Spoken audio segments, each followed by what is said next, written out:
جی سبحان اللہ۔ اور مفتی صاحب تیسرا چوتھا سوال یہ ہے کہ اکھاڑا ہو گیا، بلی شیر بننا، آگ پر چلنا، اور اکھاڑا وغیرہ کے لیے اور میلہ لگانے کے لیے جو چندہ لینے آتے ہیں، چندہ دینا کیسا ہے؟ اور جو چندہ جی جی دینے بھیجتے ہیں، جو یہ سب کرتے ہیں، وہ لوگوں کے بارے میں کیا بتائیں گے آپ؟ جی جی بالکل، آپ نے بہت ہی عمدہ سوال کیا ہے، اور یہ میسیجز ان لوگوں کو تک جانا چاہیے۔ میں اپنے ناظرین کے ذریعے میسیج بھی دینا چاہوں گا کہ جو لوگ اکھاڑا میلہ لگاتے ہیں، جو لوگ محرم کے موقع پر بندر، بلی یا آگ پہ چلنا یہ منتیں مانتے ہیں، یہ سارا کا سارا انسان کا خود ساختہ ہے، اور یہ بدعت شنیعہ ہے، یہ گناہ ہے، یہ شرعاً ناجائز و حرام ہے، اس سے بچنا چاہیے۔ اور آپ کو پتہ ہے کہ قرآن کی آیت ہے نا، وَلَا تَعَاوَنُوا عَلَى الْإِثْمِ وَالْعُدْوَانِ، کہ بری چیزوں میں آپ مدد نہ کرو۔ تو اس کے بارے میں کیا کہنے کا مطلب ہے کہ آپ وہ عمل جس سے لوگ برائی کا ایجاد کریں،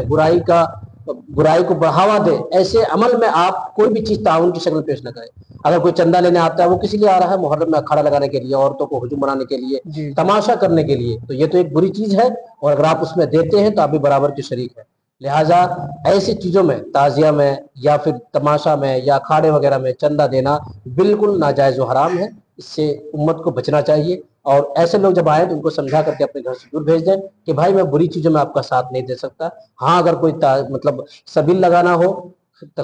غریبوں میں تقسیم کرنا ہو، یا پھر جو ہے ذکر حسین کی محفل قائم کرنا ہو، تو میں اس میں آپ آرام سے ڈونیٹ کر سکتا ہوں، آپ کو تعاون کر سکتا ہوں، لیکن اکھاڑا کے لیے نہیں، کیونکہ میں آپ کے اس جرم میں برابر کے شریک نہیں ہو سکتا، جس سے بچنا چاہیے۔ تو آپ بہترین فرما دیجئے کہ محرم الحرام پر ہمیں کیا کرنا چاہیے، کیسا منانا چاہیے، اور بہترین طریقہ کیا ہے، بہتر طریقہ کیا ہے؟ جی جی، محرم الحرام کا سب سے بہتر طریقہ یہی ہے کہ جب محرم الحرام کے مہینہ آئے تو آپ ان مہینوں میں روزے کا اہتمام کریں، کثرت سے روزہ رکھیں،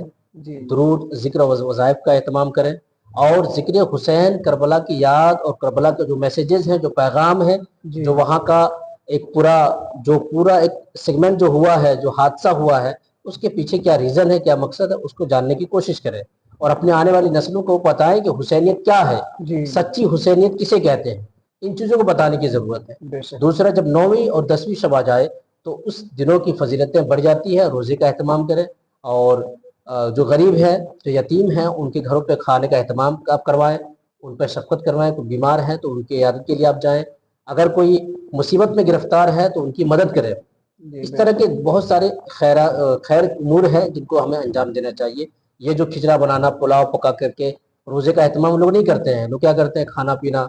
آرام سے بناتے ہیں، فاتحہ کرتے ہیں اور دوپہر میں کھانا شروع کرتے ہیں۔ تو 9ویں 10ویں کو روزہ رکھنا چاہیے۔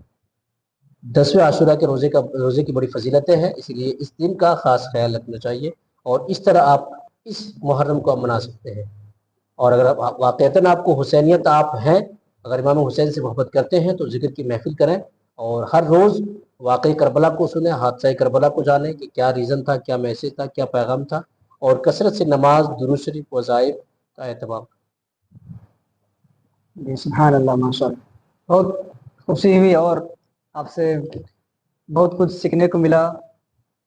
آپ کا شکر گزار ہوں۔ جی یہی چند سوال تھے، میں چند سوال میں آپ سے